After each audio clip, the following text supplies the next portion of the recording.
আমাদেরকে গোপনীয়তা বজায় রাখতে হবে যাতে আমাদের পরিচিত কেউ আমাদের না দেখে রিক্সা চালাইতে। একদম স্যার। এই মামা যাবেন? হ্যাঁ দাও। তুমি হ্যাঁ মই। তুমি রিকশা চালাও? আবার মানে কি বলতে আসছে? মুই তো ছোটবেলা থেকে রিক্সা চালাই। আপনার কোনো সমস্যা? এই খবরদার আমার সাথে ফাইজলামি করবে না। তুমি যে রিকশা চালাও সেটা আমাকে বিয়ের আগে বলো নাই কেন? মুই আপনাকে কেন বলবো? আপনি কেডা? আমি কেডা মানে আমি তোমার বউ। আল্লাহ সুবহানাল্লাহ, আপনি কি বলতেছেন? আপনি আমার বউ মানে? সবুজ কি বলতেছো তুমি? এগুলো তোমার কি মাথা খারাপ হয়ে গেছে? সবুজ? মোর নাম তো লাল। আপনি রঙে বল করছেন। ওই লাল মিয়া। এই যে দেখেন না স্যার লাল গামছা লাগাইছে। কি বলতেছেন আপনি? লাল মিয়া কিভাবে হন? আপনার চেহারা, চোখ, হাত, পা, গাল, গলা সবকিছু হুবহু আমার স্বামী সবুজের মতো।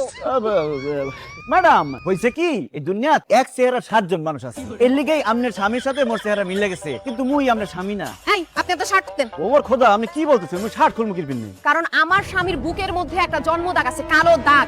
সেই দাগ যদি আপনার বুকের মধ্যে না থাকে তাহলে আমি বিশ্বাস করে নিব আপনি আমার স্বামী না। অসম্ভব। মুই দুইটা বেগানা নারীর সামনে মুই মোর শার্ট খুলতে পারবো না। মুই তো মোর সামনে শার্ট খুলি না। তুই খুলবি, তোর বাপ শার্ট খুলবো। এই না হাত ধর। না মুই খুলবো না শার্ট। এই খবরদার করে ধরবেন না। দোস্ত, কালো দাগ তো সত্যি সত্যিই আছে।